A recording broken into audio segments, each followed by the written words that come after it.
Welcome to the Orphan Barrel story, where I will be trying to give you some backstory and history on Orphan Barrel Whiskey Distilling Company, as a precursor to what I hope will be a series on each Orphan Barrel whiskey that has been released to date. I currently have 17 of the 25 bottlings and will do individual videos on each, but only the ones that I own. So let's get started with some history about Orphan Barrel right after we roll that intro.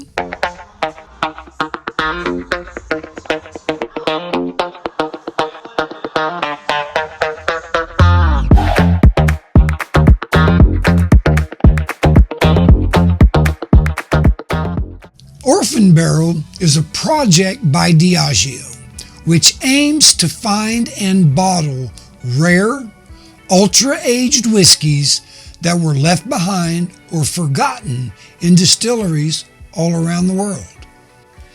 Diageo, which happens to be the world's largest spirits company, established the Orphan Barrel Whiskey Distilling Company in 2013, designed to commercialize a stock of ultra-aged American whiskeys, including those based on the historic Bernheim recipe, which were maturing at the Stetzel Weller Distillery in Shively, Kentucky.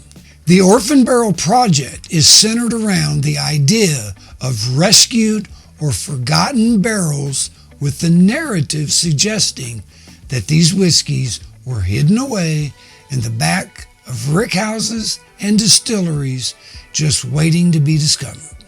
How does this happen? Well, the Orphan Barrel team locates these barrels, hand selects them, and then carefully bottles and releases them, often with unique details like the distillery of origin, the age, and the proof. The Orphan Barrel collection originally included a range of ultra-aged American whiskeys, including bourbons and ryes and other styles, before expanding to the overseas distilleries as well. All Orphan Barrel whiskeys are hand-bottled in Tullahoma, Tennessee, at the George Dickel bottling plant, where, by chance, Diageo's Tennessee whiskey producer is also headquartered. The Orphan Barrel marketing emphasizes the rarity and history of these whiskeys with deceptive and often whimsical titles like Castle's Curve and Muckety Muck. Many of the Orphan Barrel whiskeys are a one-time release, and once they're gone, well, they're gone. A few examples of these unique whiskeys are as follows.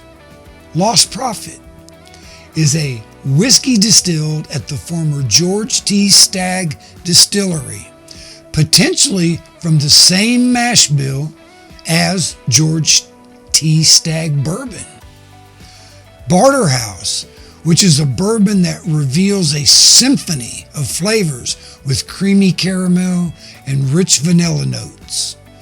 And then there's the Rhetoric 23 year, a bourbon with layers and layers of dark fruit, warm butterscotch, and some nuanced spiciness.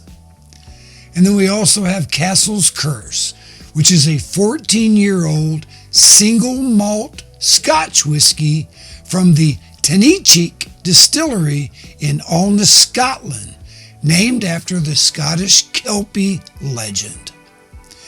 Now, Castle's Curse will be the first episode in my series of Orphan Barrel whiskeys to be released very soon. Let's go ahead and talk about the early controversy with Orphan Barrel. Critics chastised the company for a lack of transparency about the origin of the whiskeys it was bottling, and for the overhyped marketing, in particular for playing up the connection to the Stetzel Weller Distillery. A noted American whiskey historian named Chuck Cowdery even accused Diageo's management of disrespecting American whiskey in general. While, in fact, the whiskeys had been maturing at Stetzel-Weller, none of the whiskeys released were actually distilled there.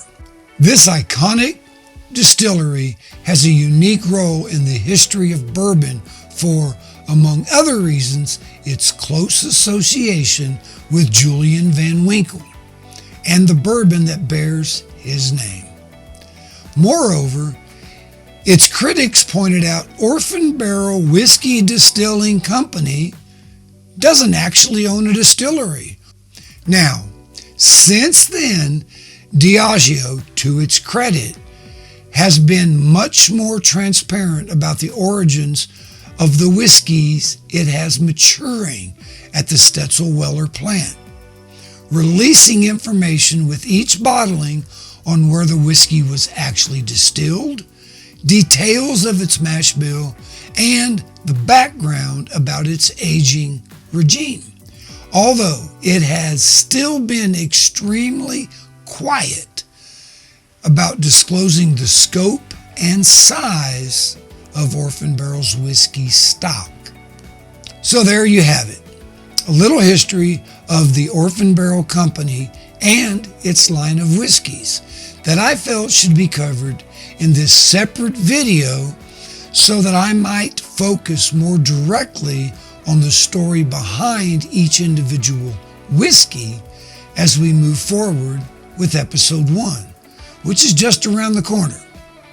So please keep watching and don't forget to hit that subscribe button and even give us a thumbs up. Well, that's it for now, but we'll see you again real soon.